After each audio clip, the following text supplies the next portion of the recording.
ଶିଶୁ ବିଦ୍ୟା ମନ୍ଦିର ବନପାଳ ଛାତ୍ର ଅଟେ। ପ୍ରତିବର୍ଷ ପରି ଏ ବର୍ଷ ମଧ୍ୟ ଆମ ବିଦ୍ୟାଳୟରେ ବନ ମହୋତ୍ସବ କାର୍ଯ୍ୟକ୍ରମ ଚାଲିଅଛି ଏବଂ ନିକଟସ୍ଥ ଟାଟା ଷ୍ଟିଲ୍ ଅଧିକାରୀମାନେ ଆମ ବିଦ୍ୟାଳୟରେ ବୃକ୍ଷରୋପଣ କରି ଆମକୁ ସହଯୋଗ କରିଛନ୍ତି। ଏଥି ନିମନ୍ତେ ମୁଁ ତାଙ୍କୁ ଧନ୍ୟବାଦ ଅର୍ପଣ କରୁଅଛି। ବର୍ତ୍ତମାନ ପୃଥିବୀର ତାପମାତ୍ରା ଦିନକୁ ଦିନ ବଢ଼ିବାରେ ଲାଗିଛି।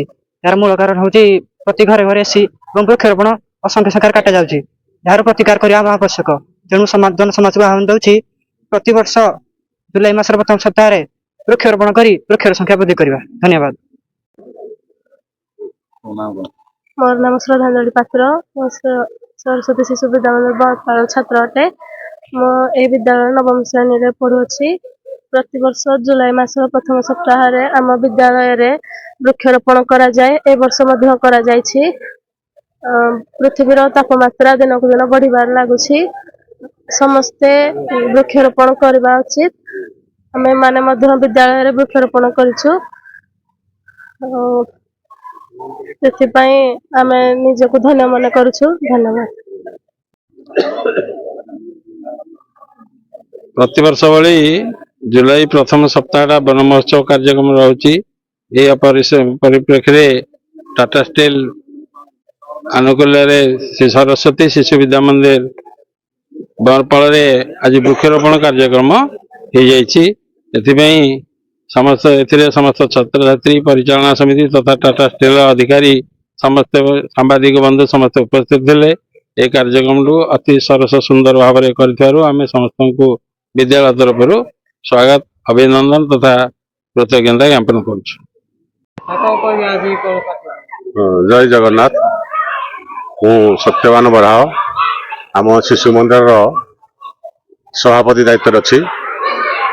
ପ୍ରତିବର୍ଷ ଭଳି ଏଇ ଜୁଲାଇ 1 ତାରିଖରୁ 7 ତାରିଖ ବନ ମହୋତ୍ସବରେ ଆମ ସ୍କୁଲରେ ମଧ୍ୟ ପ୍ରତିବର୍ଷ ଭଳି ବନୋତ୍ସବ ହେଉଛି। ପିଲାମାନେ ଗଛ ବୃକ୍ଷରୋପଣ କରୁଛନ୍ତି।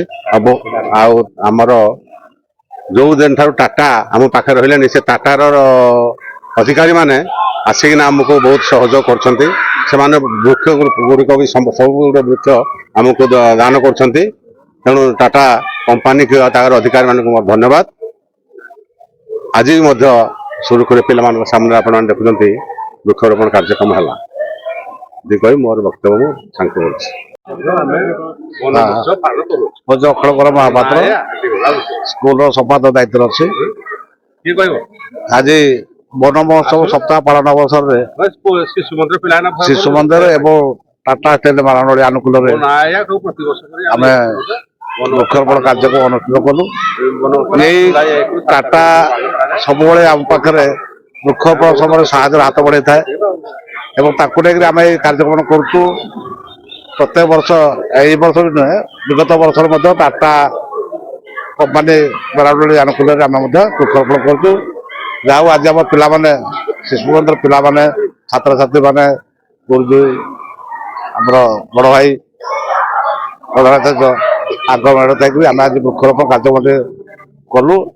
ଆଶା କରୁଛି ଏଇଭଳି ଆଗକୁ ଆମର ଟାଟା କମ୍ପାନୀ ଭାଇମାନେ ଯେଉଁ ଅଧିକାରୀ ଭାଇମାନେ ଅଛନ୍ତି ଟିକେ ସାହାଯ୍ୟ ହାତ ବଢ଼େଇବେ ଆଉ ବଢ଼େଇଲେ ଆମେ ଉପକୃତ ହେବୁ। ଆମେ ଟାଟା କମ୍ପାନୀ ଆଜି ଆମେ 340 ଗଛ ଦେଇଥିଲେ କିନ୍ତୁ ଆମେ 20 ଗଛ ଲଗେଇଲୁ। ଆଉ ଗାତ ପରେ ଲଗେଇବୁ ସମୟ ଅଭାବରୁ ଆଉ 20ଟା ଲଗେଇ ପାରିଲୁ। ଆଉ 20ଟା ଗଛ ଲଗା ହବ। ଟାଟା ଅଧିକାରୀ ମାନେ 40ଟା ଗଛ ଆମକୁ ଦେଇଥିଲେ। ଆପଣ ଜାଗା ଅନୁସାରେ ସେ ଦେଇଥିଲେ କାରଣ ଗଛ ତ ବହୁତ ତାଙ୍କ ପାଖରେ ଅଛି। ସେ କହୁଥିଲେ ଯେତେ ଗଛ ଆପଣ ନେଇପାରିବେ। ଗଛ ଆପଣଙ୍କର ଅଛି ପିସ୍ତା ବାଦାମ ଅଛି, ଟ୍ରେଫିକ ଦେବଦାର ଅଛି, ବଉଳ ଗଛ ଆଉ ଆପଣଙ୍କର 2ଟା ଫୁଲ ଗଛ ଗୋଟେ ବାହାର ଫୁଲ ଆସିଛି ସେଇ ଆପଣଙ୍କର କୃଷ୍ଣଚୂଡ଼ା ଭଳିଆ କିନ୍ତୁ କୃଷ୍ଣଚୂଡ଼ା ନୁହେଁ ସେ ନାଁଟା ସେଟା ଭୁଲି ଯାଇଛି। ଏମିତି ବିଭିନ୍ନ ପ୍ରକାର ଚାରା ସେ ଆମକୁ ଦେଇଛନ୍ତି। ଆମେ ଆଜି ବୃକ୍ଷରୋପଣ କାର୍ଯ୍ୟକ୍ରମ କଲୁ ଏବଂ ଏଥିପାଇଁ ଆମେ ଟାଟା ମାରାଣ୍ଡିକୁ ଧନ୍ୟବାଦ ଦଉଛୁ।